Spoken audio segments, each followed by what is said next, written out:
Sorry for bursting in like this, but there's a very attractive man in reception, and he says he's here to fix the coffee machine. Well, and? It's not broken. It works perfectly well, and we still have plenty of paper cups, stirrers, white and brown sugar, coffee, and even 2 types of tea.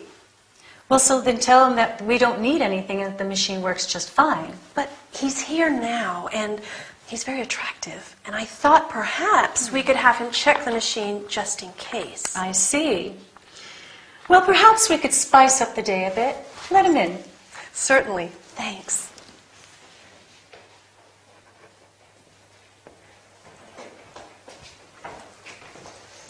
This is Mrs. Cunningham, the boss. Good afternoon. Hi, Troy. Yeah, I'm here to repair the coffee machine. So Linda says. And where is it?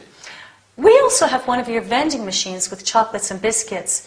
You see, Linda and I have a sweet tooth, but we also have certain dietary requirements. I see. Some of my clients are allergic to wheat, and some are vegans. Linda's a vegetarian, aren't you, Linda? Yes, I am. So, is it possible to have some wheat-free snacks and some that are suitable for vegans as well? Well, I'm not sure. I'm just a technician. I repair the machines. Well, perhaps we can have them send us a brochure with the products. Sure. And the coffee machine? No problem. It works just fine. But perhaps there is a small problem with the hot chocolate. It tends to be a bit watery. Is there any way to make it creamier? Let's have a look. Linda, why don't you show Troy where the machine is? Of course, Mrs. Cunningham.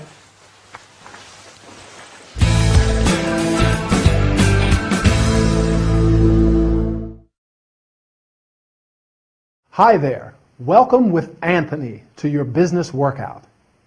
Ready for a training session? Or do you need a break instead? Today, we're taking a look at some vocabulary regarding coffee breaks at work. So let's get started. Many companies have a coffee machine. Do you have a coffee machine where you work? Or a vending machine that sells snacks and drinks? In Miranda's office, they have both a coffee machine and a vending machine. And they work well, but Linda wants the technician to stay.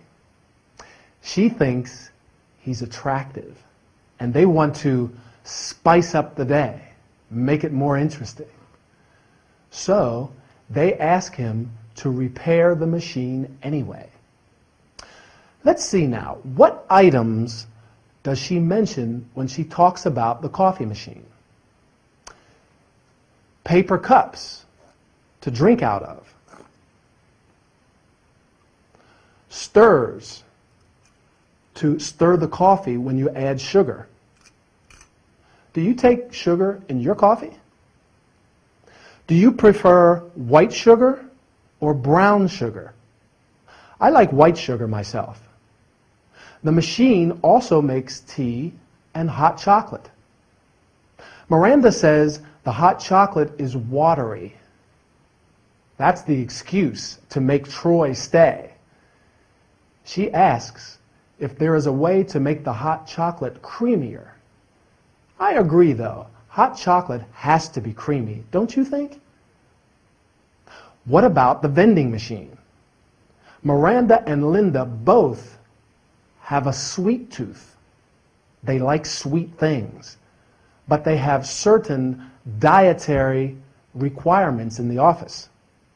That means they can only eat certain things. Linda's a vegetarian, and Miranda has some vegan clients. Vegans don't eat any animal products, and nowadays there are snacks that are suitable for vegans. She also says some clients are allergic to wheat, so they need some wheat-free snacks in the vending machine too. Do you have any special dietary requirements? And do you have a sweet tooth like Miranda and Linda? Come to think of it, a creamy hot chocolate and some biscuits sound very appetizing after this workout. Anyway, keep practicing. I'll meet you in the next training session.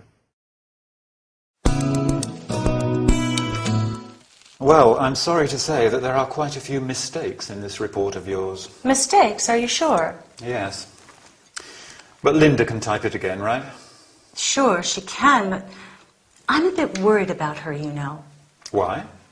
Linda is a high flyer, but these days she is working too much and she's making some embarrassing mistakes. Such as? Well, such as sending an email to Mr. Scorn instead of Mrs. Scorn. You know that couple going through the troublesome divorce. Can you imagine that? I see. Linda is a nice girl, but she is probably overworked, underpaid, and frustrated. Are you saying that I'm treating her badly? No, I just think that maybe she has too much to do, and she needs less work and more motivation. What do you suggest? Find another secretary. Are you joking? She handles my phone calls, she writes emails, she deals with the clients, and she speaks both German and Spanish fluently. I can't imagine working without her. Right, I know. It's hard without a good secretary. So? Try and do something to make her feel more motivated. Motivation and job satisfaction are at the basis of everything. For instance, give her something different to do and ask for her opinion from time to time. A pay rise is also a good idea. Well, sure. A pay rise is always a nice way to get what you want from an employee.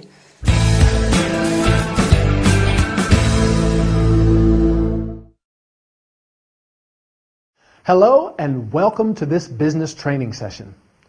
Today we are talking about some terms related to job satisfaction. Quite an interesting subject, isn't it?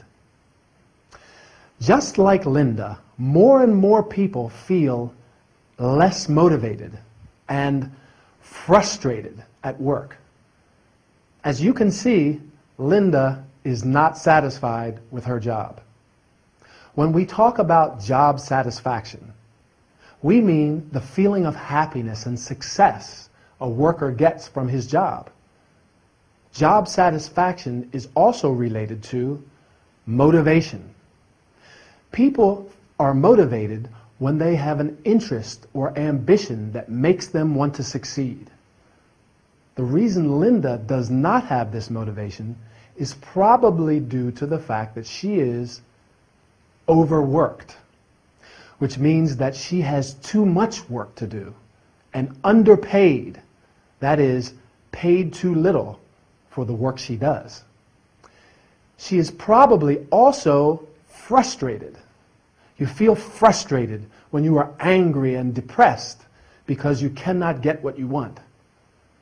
To solve these problems, Al says that you can do a number of things, including ask for a pay raise, which is an increase in the fixed amount of money you receive for your job.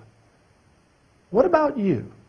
Do you feel that you have a satisfying job, or do you feel frustrated and not sufficiently motivated? Linda is a high flyer. A high flyer is a person who has a lot of ability and a strong desire to be successful. And because of this, people expect them to do a lot. Miranda says that Linda is snowed under with work. To be snowed under with something means to have so much work that you have problems doing it all. I'm afraid these are quite common problems for most working people, right? Linda can do some things well and some others badly. Well and badly are both adverbs of manner. An adverb of manner tells you how something happens or how we do something. Some other examples of adverbs of manner are quickly, terribly, fast, happily, come quickly, oh, I'm terribly sorry. Anyway, I'm terribly sorry that our time is up, so I will quickly say goodbye. See you next time for another workout.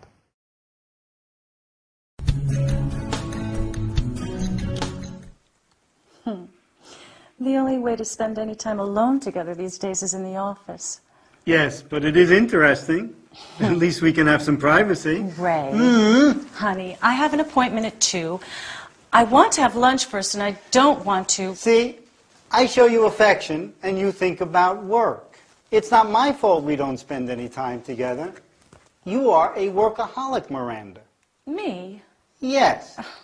In fact, you have such a full diary, you don't even have time to enjoy life. That's not true. I enjoy... Yes, it is. You are an ambitious achiever, and job satisfaction is important to you. But remember, the human factor is important too. Thanks, hon. I come here to relax and see my husband, and instead I feel like one of your patients. I care about your well-being. And I suggest you eat better too. Oh, Ray, please don't start.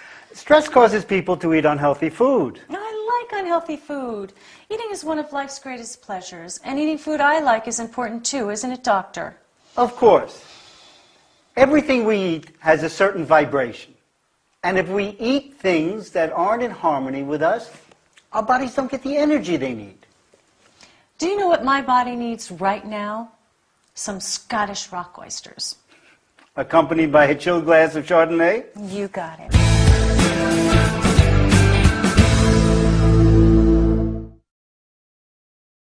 Hello again. Time for our workout.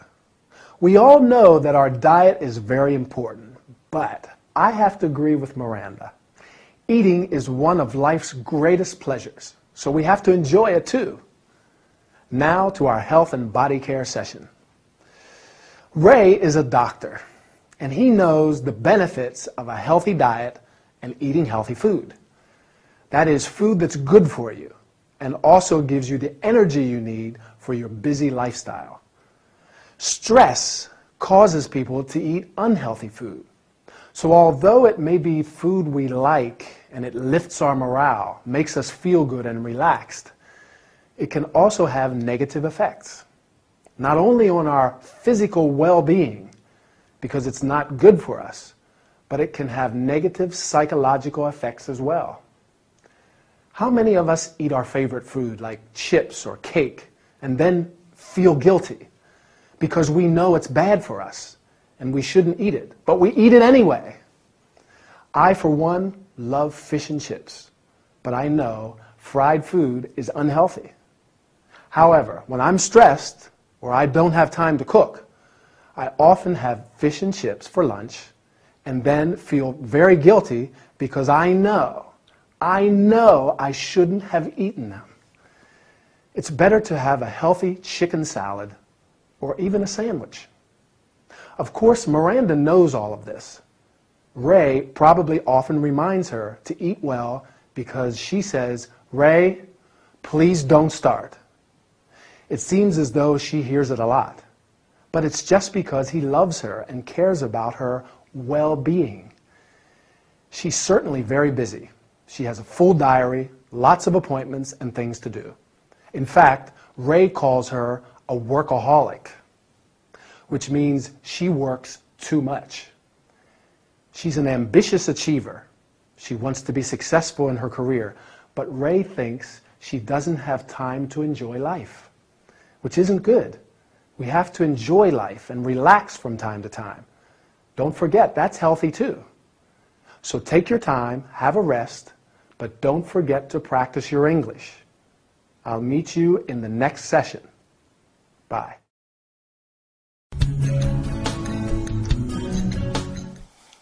So, Linda, how do you feel? Not very well, actually. I'm under a lot of stress at the moment, and I'm always tired. But I can't sleep at night, so I'm even more tired the next day, and it's causing some problems at work. What kind of problems? I make a lot of silly mistakes. I do things like forget to call clients or wash the keyboard. It drives my boss crazy. Wash the keyboard? Yes, I know. I can't believe it myself. You're obviously a little absent-minded at the moment, Linda. A little. Is anything in particular worrying you, or is it just stress? Stress, I think. But now I'm also worried about my job, and that does not help me sleep at night either. What can you tell me about your health? I'm basically healthy. I get sick, but just a cold or the flu. And what can you tell me about your lifestyle? It's basically healthy too. Do you smoke? No, I don't. Drink? No thanks. No. Do you drink? Oh, no. Yes, well, not much. I have a few glasses of wine if I go out for dinner. Do you, or does anyone in your family have a history of alcohol abuse? No. Why? Do you think I drink too much? Absolutely not. I don't even know how much you drink. Besides, I like drinking wine myself. It's just one of the questions I ask all my patients. Nothing personal. Right. Do you mind if I ask you a few more questions? No. Sorry. I'm sorry. I'm usually a calm, easygoing person. I'm not always so edgy. Please go on. Do you practice any sports? I like going jogging in the morning, but I hate waking up early, so I rarely go. You mentioned your boss. What can you tell me about him? Her. She's a woman. We have quite a good rapport. I enjoy working for her. She's hardworking, but demanding. Actually, she can be a bit of a dictator at times. Sounds like someone I know. Really? Who? Oh, my wife, Miranda. She's a lawyer, too. Oh, my God. We're talking about the same person.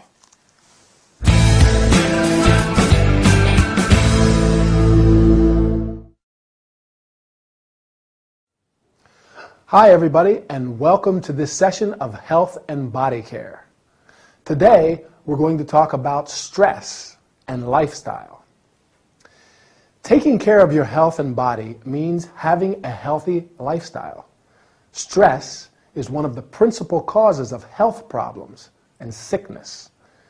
When people are under stress, like Linda, they become edgy, which means nervous and irritable, and absent-minded.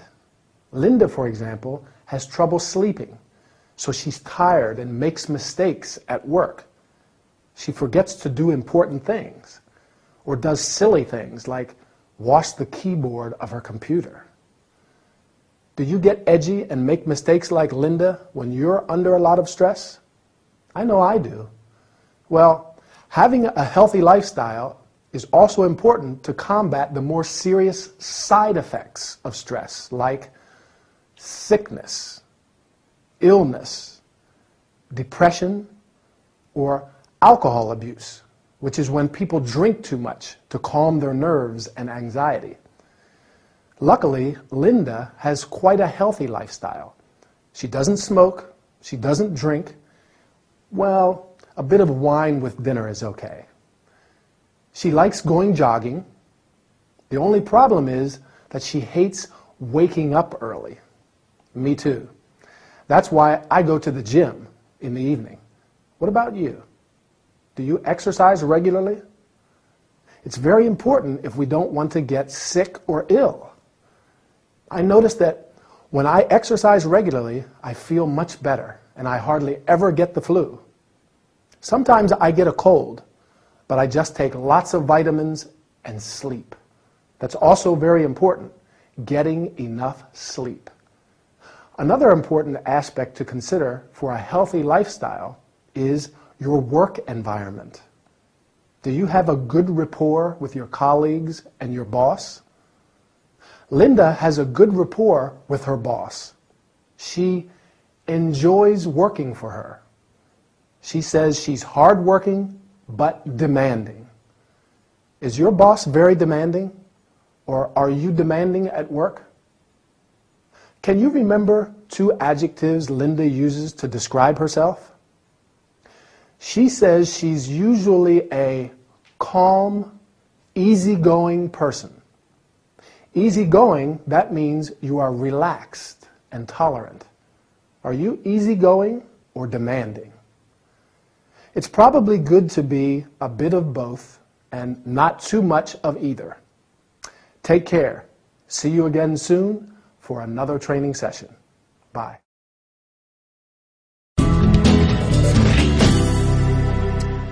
I'm so hungry. Well, you're in the right place. Do you want something sweet or savory? I'm not sure. Oh, actually, no. I don't know. Something savory, just a sandwich. Okay. Ham and cheese or tuna? Not tuna. Ham and cheese sounds good. Or maybe something sweet. I don't know. Are you okay? Yes? Well, I'm a little nervous. I have a date. Oh, I see. Anyone I know? I don't think so. His name's Rick. He's from Ireland. I love Ireland. Irish people are so friendly and fun. Well, I like him. I'm sure. So do you want something sweet to pep you up? Oh, no.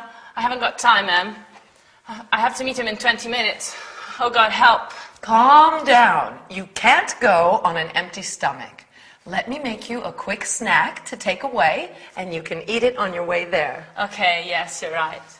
So, tell me, what's he like? Handsome? Very. He's tall, average build. He's got dark hair and green eyes. He's very shy and extremely creative. He's an artist. Oh, sounds perfect. He is. Going away? Oh, I wish. I need a holiday, just to get away from it all. I'm tired of London. I'd like to go on a trip somewhere.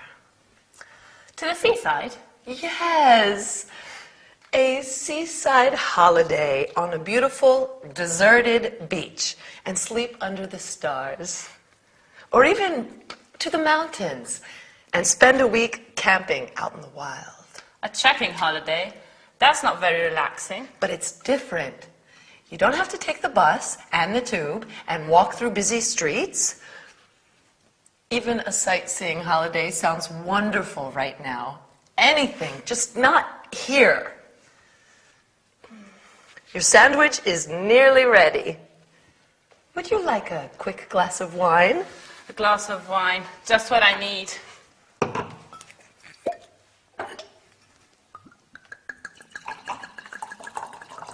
A toast to your date. And to your holiday. Cheers. Cheers.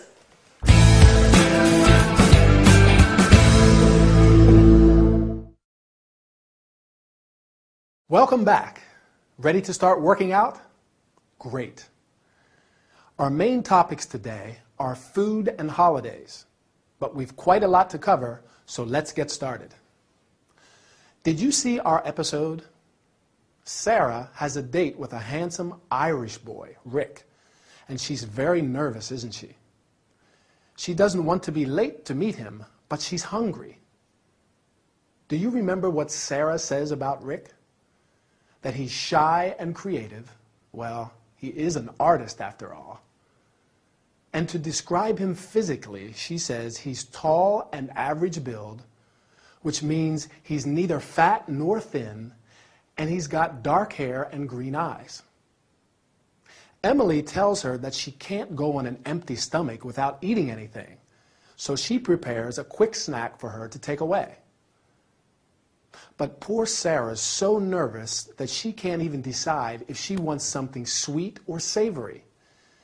In the end, Emily prepares something savory, a ham and cheese sandwich to take away.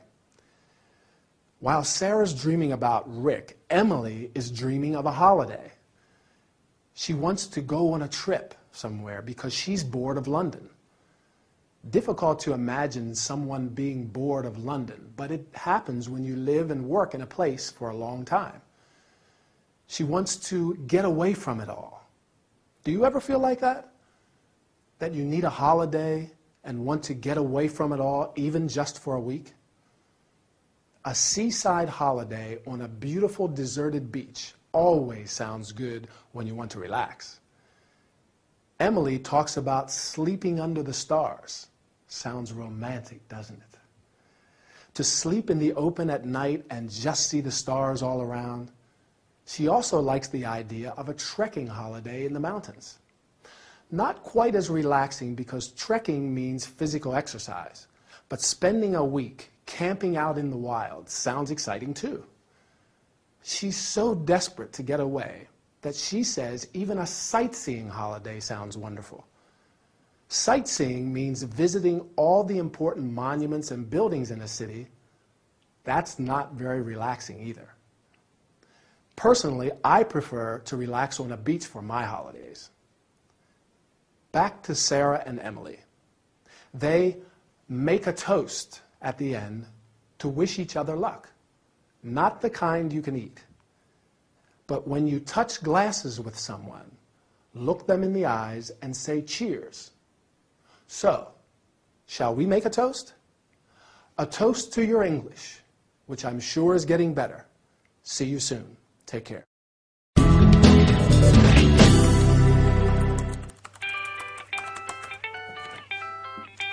Lucille, how are you? I'm fine. I'm a bit tired, maybe. This week we have a lot of work to do. You're right. I am overworked, and I need a break. Well, let me think about it. Thanks for calling. Bye.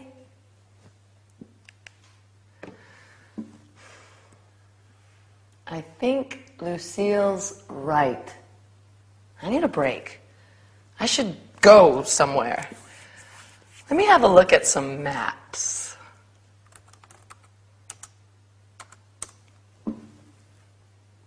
Russia. India. China. Japan. Don't know. Australia could be a good travel destination. I can book a flight right now. Let me see. Okay. Cheap flights to Australia.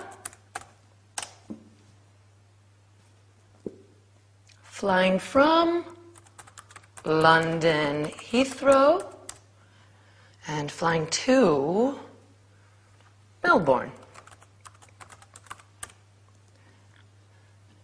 Departure date. Oh, I don't know. Maybe the 30th of December.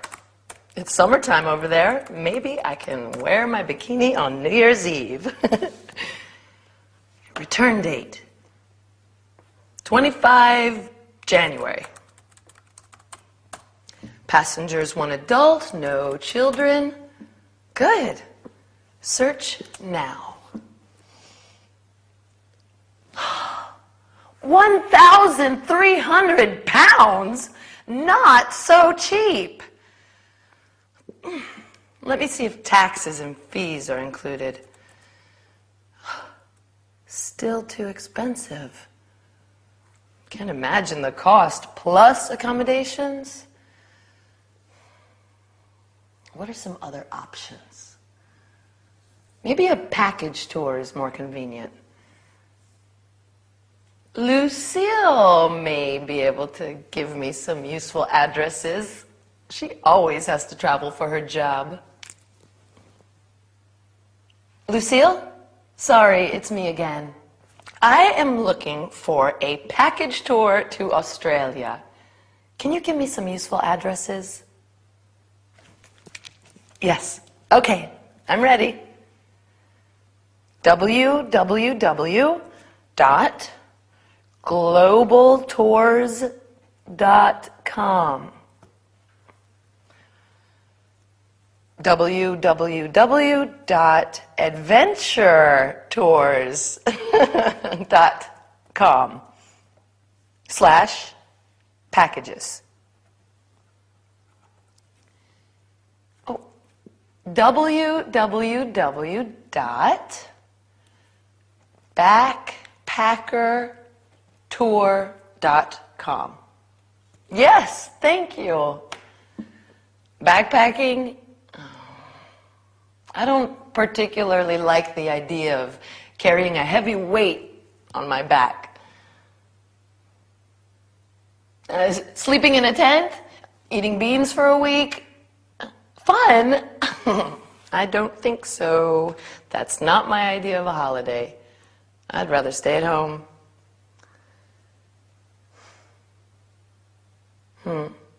Well, thank you anyway, Lucille. Maybe staying at home is a better idea. Bye.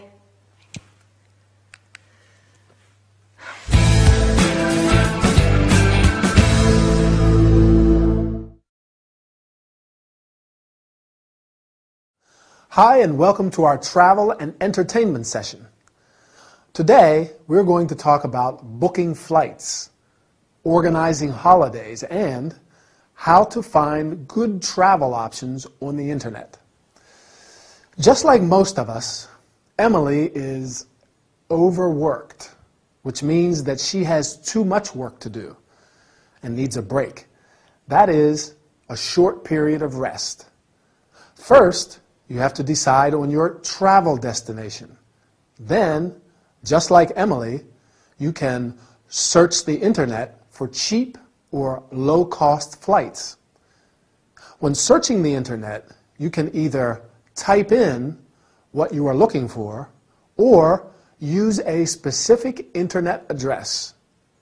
When it's a www. Internet address, you say www.globaltours.com or www.adventuretours.com/packages, for example. After opening a web page, you must insert the information required. You have to specify where you are flying from, where you want to depart from, and where you are flying to, your destination. You must also indicate your departure and return dates. That is, when you want to leave and when you want to come back. Finally, you have to specify the number of passengers, how many of you want to go, and how many of you are adults and how many are children. When you click on the search button, you see the available flights and what the flight fares are. That is, the money you have to pay for the flight. It is a good idea to check if the taxes and fees are included. That is, extra money that you pay for rights and services. Emily thinks that the flight is too expensive because she knows that she has to find accommodation too. Accommodation means a place to stay, such as a hotel, a hostel, a bed and breakfast. Instead of organizing everything by yourself, you may consider a package tour or holiday tour. This is a holiday or tour where the travel, the accommodation, and sometimes the meals are all included in the price and you pay before you go. One option is a backpacking tour, which means going on a long-distance trip, carrying your clothes, food, etc. in a backpack. This is obviously for young and adventurous people, and Emily does not seem particularly interested. Well, to tell you the truth, I do not feel particularly attracted by the idea of carrying a heavy backpack all the time. But my friend says that it is an unforgettable experience. What do you think? Well, our time is over. Keep practicing your English, and I'll meet you in the next training session. See you soon.